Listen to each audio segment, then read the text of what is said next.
مساء الخير على كل الناس، اهلاوي وافتخر. برغم الفوز 3-2 على بيراميدز النهارده، وكان ماتش يعني لو كان الاهلي ربنا وفقه اكتر من كده كان كسب بدل الثلاثه ده 4 و5 و6. اولا الف مليون مبروك للنادي الاهلي ولاعيبه النادي الاهلي وجماهير النادي الاهلي على الفوز الكبير العظيم الرائع المستحق الفوز بالاداره. فضيحه تحكيميه كارثه، يعني الحكم كان كارثه في قلب الملعب. اي ضرب في لعيبه النادي الاهلي كانه مش شايف، لدرجه ان هو يعني واقف والواد بيتضرب بالبنيه في وشه ولا في دماغه، واقف والتاني بيزقه، يعني زق محمد عبد المنعم عيني عينك كده، والحكم حتى ما فكرش يطلع انذار، رغم ان ادى انذار للاعيبه النادي الاهلي لمجرد فاول عادي جدا ومفيش فيه اي حاجه كمان. يعني الحكم كان جاي تقريبا يعني متقري يعمل ايه ويمشي الدنيا ازاي، بس الحمد لله وربنا اكبر. انت تريد وانا اريد والله يفعل ما يريد. النادي الاهلي فاز النهارده فوز مستحق. ماتش اكتر من رائع، اداء كويس جدا. لعيبه الاهلي عملوا ماتش حلو، جيم رائع. قفشه نزل في الدقيقه تقريبا 80 احدث الفارق.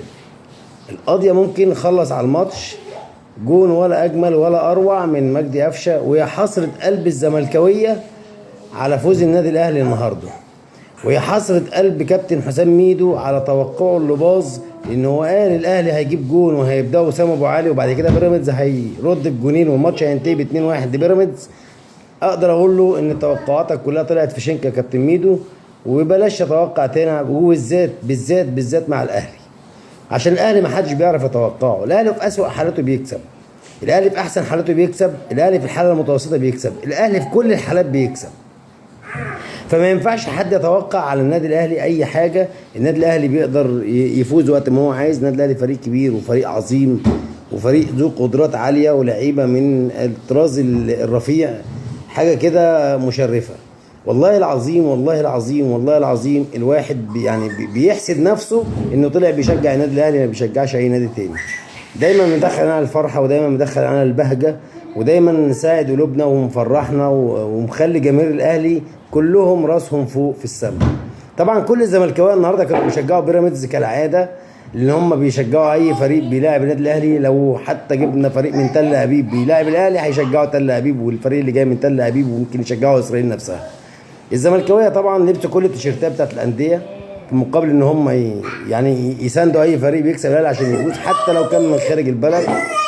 النهارده خيبه امل فادح، كسرت نفس عاليه جدا للزملكاويه وكل المحللين والزملكاويين وكابتن حسام ميدو على وجه الخصوص. مستني اشوف رد كابتن رضا عبد العال وتحليلاته طبعا الهجاصيه الجميله، اللي يعني دايما بيتوقع توقعات هجص ودايما بيحلل تحليلات هجص. فده انا مستني اشوف الهجص الجديد بتاعه، واقول لك يا كابتن رضا ربنا خيب امالكم كلكم وخيب امال كل الزملكاويه، ودايما من نجاح لنجاح النادي الاهلي وفوز عظيم. شكرا وتحياتي للنادي الاهلي الكبير.